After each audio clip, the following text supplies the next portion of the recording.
So at the time when we found out we were expecting Noah, the other two were, their ages was what, about 4 and...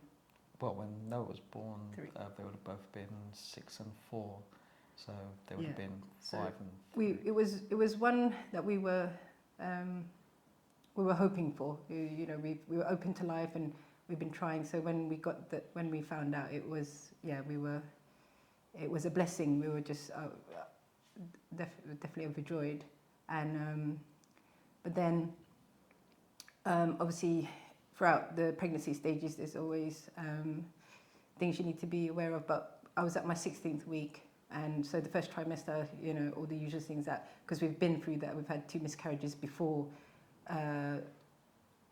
You know, the early stages before 12 weeks. When we surpassed that and I was in my 16th week, I thought, right, okay, this is good. First hurdle kind of over, but then you kind of like, yeah, you know, still be cautious. But I was already, for myself, I was already on a high. I was working, part-time working, and I remember telling my colleagues, because I thought, oh, it's a safe time to kind of start sharing good news like this. And it was a Friday, said to my colleagues, oh, just to share with you, you know, my family were expecting and they're all happy. And then the next day, that's when things went downhill. And it was just purely the signs of, it wasn't like miscarriages, so it was completely different. I was basically leaking and it was, you know, okay, something's up. And then, so when we ended up in the hospital, it was near enough. They did the checks and, you know, the scans didn't show anything, and then you're there trying to find answers, and then in the back of your mind you're thinking, okay, it's going to be possibly, you know, this is not one for us to keep.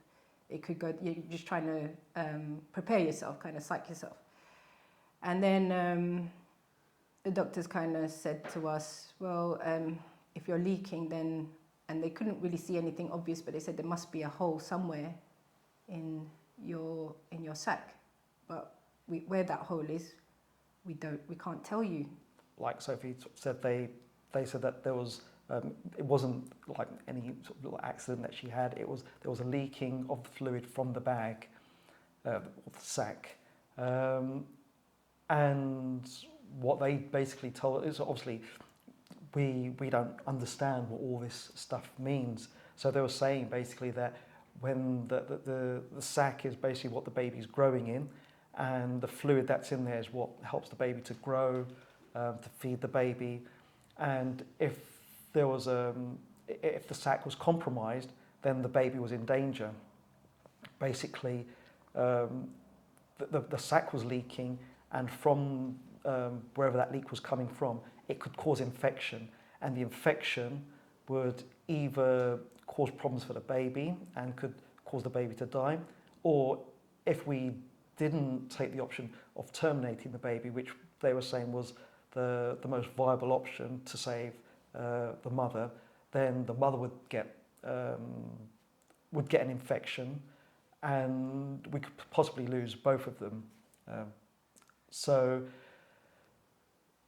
with those kind of options, and I think the other thing that kind of complicated the situation was that this would have been, well, this was our 3rd pregnancy after having 2 cesareans, and I think they sort of frowned upon the idea of anyone having another baby after 2 cesareans. You know, once they sort of like given us all these options, I said to them, well, so okay, look, so you're saying that the sac is compromised. Can you not fix it? Isn't there something you can do? Maybe stitch it, or, you know, do something to it? And he said, no, it's one of those sort of situations, one of those complications, problems that they can't actually fix. So I was saying, so you're saying that there's no way that we can fix this at all? He said, no. I said, so for it to, for this to sort of like resolve itself, it would take a miracle. He said, yes, it would. And then, So from then, from then it was kind of like, okay, obviously having our sort of beliefs and everything, I thought, right, okay, if that's what it's going to take, if miracles what it's going to take, then we'll pray for a miracle. yeah, we just have to leave it in God's hands. And that at that point, it was It was a low-brainer. So when we went up for the follow-up and they said, well, the sac looks like it's got plenty of fluid in it and everything. I said, but is it still leaking? Is the sac still leaking? They said they can't detect any leaking anywhere. The sac is fully intact and there isn't a problem.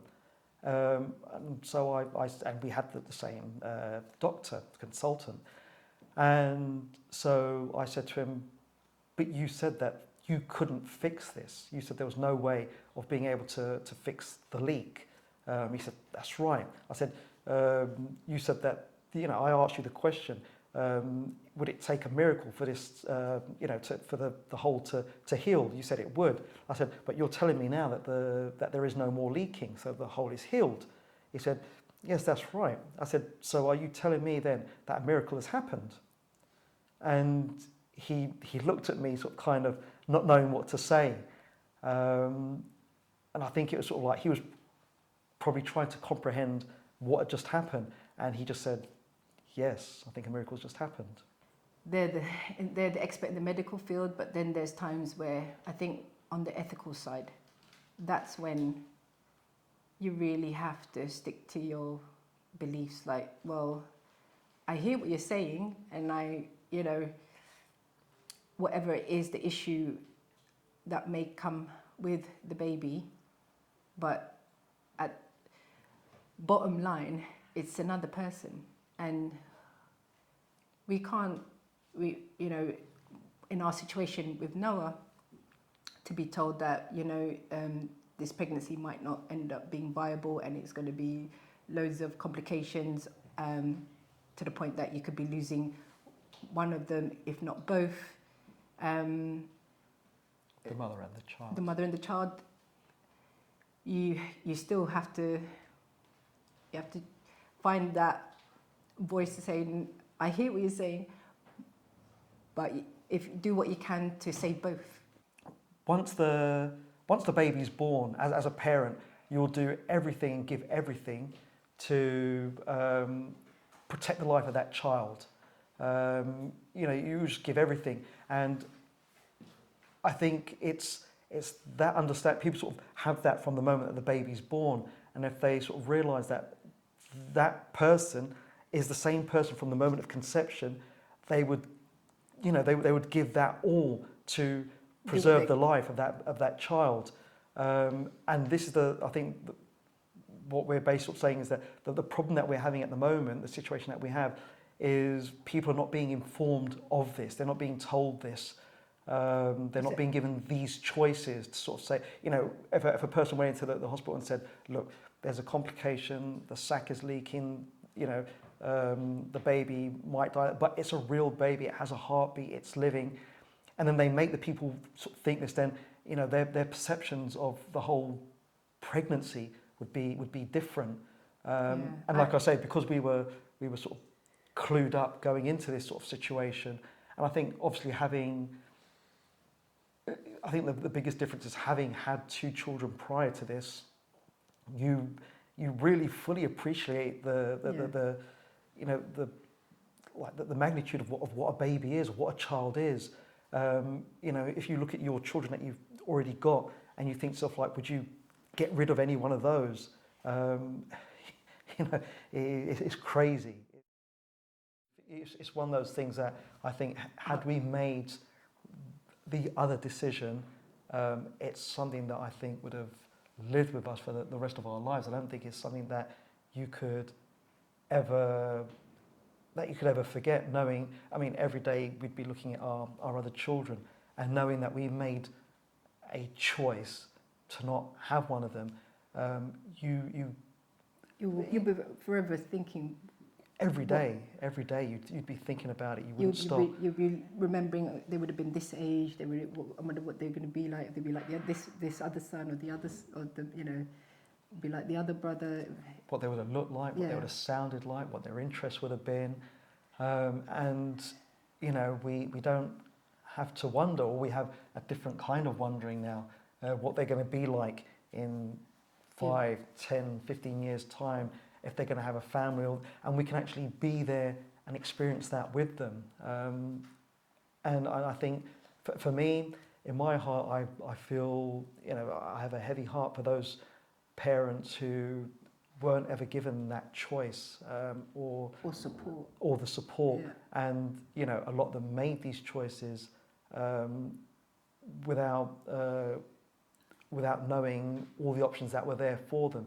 And I'm pretty sure that there's a lot of them that, could they go back again, and maybe, hopefully, after hearing this testimony, and there's probably, hopefully, hundreds of testimonies out there that allude to the same thing, maybe it would make parents or future parents more stronger in their convictions to promote life.